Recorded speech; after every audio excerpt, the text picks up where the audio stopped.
Welcome back to the Scaredy Cat Guide, my friends. My name is Jenny, and today we are talking about Spaceship Earth and Disney's Epcot.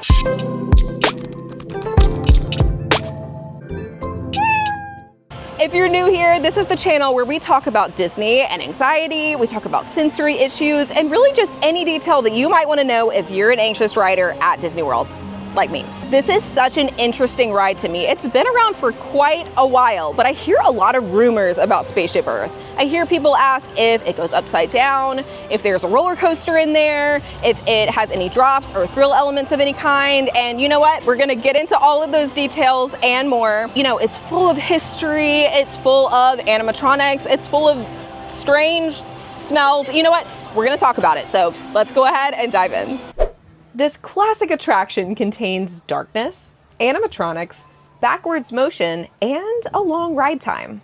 Now, of course, as an Omnimover dark ride attraction, it for sure contains its fair share of darkness. Now, most of the scenes are dimly lit. I was actually really surprised last time I rode because it really was darker than I remembered. It can be very dark in some of these scenes. Not in a spooky way, definitely more of an educational tone over a spooky one or a scary one. But it's worth noting that some scenes definitely are very, very dark. And if you have someone in your party who really doesn't like that, you might just want to be prepared that it's coming. Now, about those animatronics, like many other attractions in Disney World, this one is known for having many animatronics along its runtime. On top of that, like Pirates of the Caribbean, the animatronics on this ride are the older models. Now, this means that they've been around for a long time, they are prone to malfunctions and breaking down. Sometimes they can be kind of jittery or creaky and, you know, just maybe a little off-putting. The uncanny valley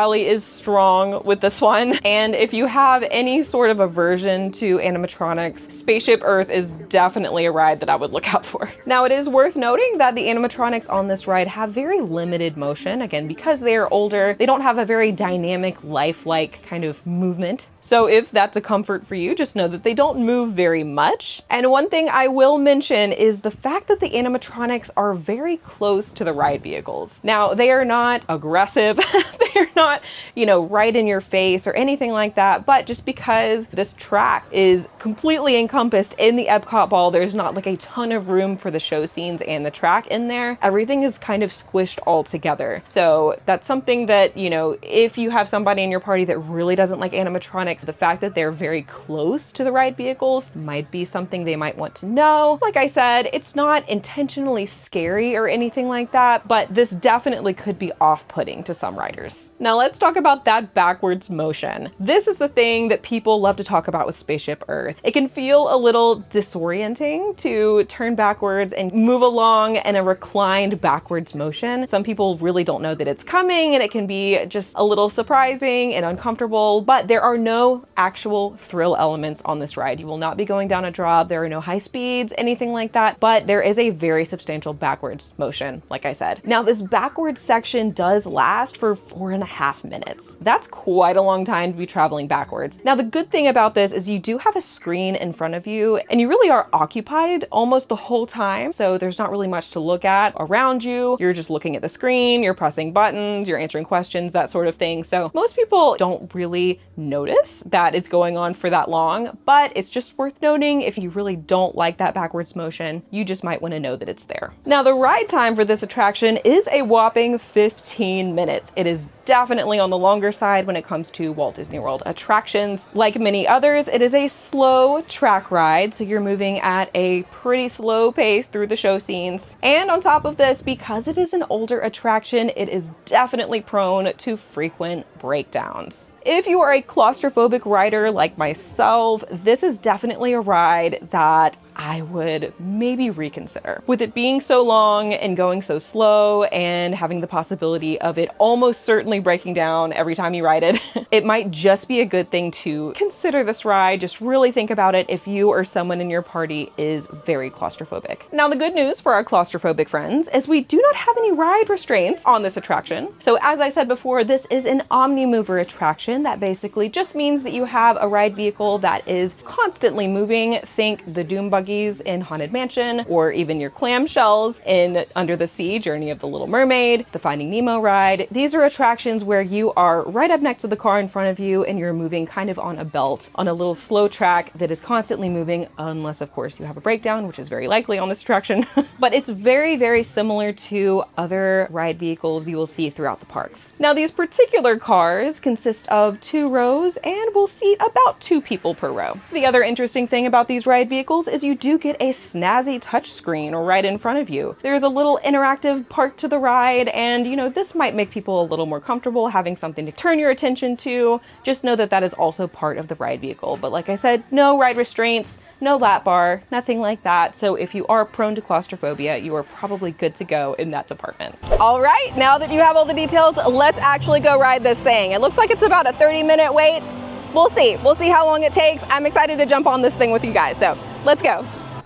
You'll find the entrance to this ride right underneath the Epcot ball, and the queue is really pretty basic. You will enter under the sign and just weave back and forth. Sometimes the line, if it's long enough, will go along the side of the building, but most of it is outdoor. So definitely just come prepared. If you are going on an especially hot day, make sure you bring your water. Keep an eye on that ride time so that you're not stuck out in the heat for too terribly long. Now, after winding back and forth for quite some time, you will finally reach a cast member who will send you on your way up the ramp towards the indoor section of the queue. You'll pass this fabulous mural that has been there forever. I love looking at it every time I pass by. And once you actually make it inside, you are pretty much right there, right at the loading platform. Your cast member will ask you how many in your party and then sort you into your ride vehicles. Like many other boarding areas in Disney World, this one is an omni-mover, as I said before, so you will walk onto a moving belt and have to walk into your ride vehicle from the moving belt. This can feel maybe a little unnatural since the platform you are on is moving, but for the most part, it's pretty easy just getting into these ride vehicles, even if you kind of have to get your sea legs for a second.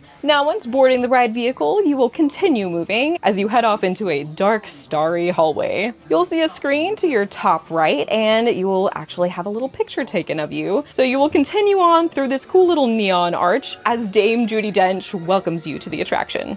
One thing I did notice when I was recording this footage is, again, the ride is very old. The ride vehicles can be kind of loud. Just the ride system in general makes a lot of noise, and I really couldn't hear the voiceover very well. So I think depending on the car that you're in, how good the speakers are, you might not be able to hear very well. Again, that is just part of the ride's age. Like I said, it's not really a spooky thing. There's kind of just some noise with this ride vehicle. You know, some clanging and it just sounds like machinery. Not super, super loud, but certainly enough where it was noticeable to me. So the first scene that you'll come upon will be a giant screen that shows some of our ancient ancestors hunting woolly mammoths. Now, after we pass this big screen, we will come across our first animatronics of our ancestors with their cave drawings and their first ever recorded histories. Before we know it, we have moved on to ancient Egypt, where we will see our little Egyptian friend pounding papyrus, and we see how history has been recorded through the ages. We'll pass through a couple of other ancient scenes. We will see the ancient Greeks, the Romans, and even make a visit to the Middle East before moving on to the Renaissance era.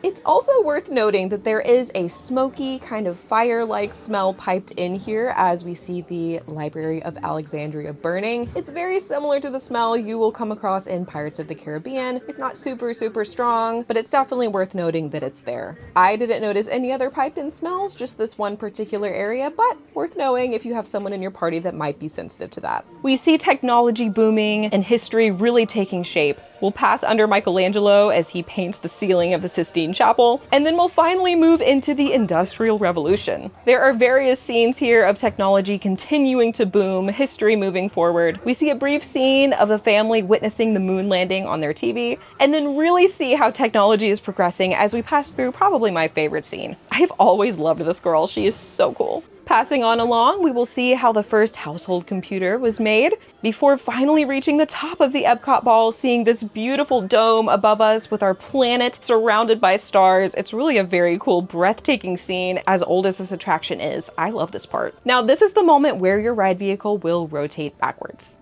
It doesn't move very fast. It's not thrilling really in any way, but it does rotate backwards as you begin your slow descent all the way back to the unloading platform. And like I said, it really is a long journey, about 4.5 minutes, that you will be going backwards. But as you will see, you will be occupied for most of that time. So you have the screen in front of you that will ask you some interesting questions about what you could see your future looking like. It's fun, it's interactive, it's cute. After answering some questions, it will calibrate and then give you a short little presentation of what your future could look like. And this really does take up the last 4.5 or so minutes of the ride. This whole time you will be going backwards, as I said, and you'll be surrounded by kind of a dark hallway with these stars, little dots of light pretty much everywhere. There's not much to look at around you, and for me, I kind of forget that I'm going backwards because I'm looking at the screen in front of me and watching what's on there, so it's really not terribly intense, but I've definitely talked to many people who are bothered by this part of the ride. Now, as you reach the unloading station, you will rotate back around so that you are heading face forward. And once again, you will disembark onto the moving belt. And of course, watch your step as you step onto the non-moving ground, because if you're like me, it's pretty easy to trip. And there we have it. Let me know what you think about Spaceship Earth. This is a ride that I grew up with, so it's very, very nostalgic to me. I do love riding it when I get the chance. And as always, if you enjoy these ride reviews and you want to see more, please don't forget to like and subscribe and hang around for the next one. I have just loved seeing our little community of anxious riders grow, and we would love to have you join us. I hope you all enjoyed this video, and I hope you have a wonderful rest of your day. I'll see you in the next one.